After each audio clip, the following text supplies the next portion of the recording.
അമ്മേ അമ്മേ അമ്മ പുറത്തു പോയതാ. എനിക്കിന്ന് മീറ്റിംഗ് ഉള്ളവരെ ഞാൻ അമ്മയോട് പറഞ്ഞതാ. ഇനിയിപ്പോ ഞാൻ എന്താ ചെയ്യാ? അത് കൊഴപ്പില്ല, ഞാൻ വന്നോളാം.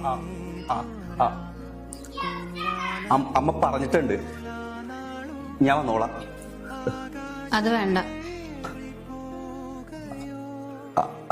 അതെന്താ? വന്നിട്ട് എന്തിനാ ഈ വിക്ക് വെച്ചിട്ട് മര്യാദയ്ക്ക് സംസാരിക്കാൻ പറ്റുമോ? അന്ന് എന്റെ ഫ്രണ്ട്സ് വന്നപ്പോഴേ ഞാൻ നാണം കിട്ടും. ഇനിയിപ്പോ കോളേജിലും കൂടി വന്ന നാണം കിട്ടാൻ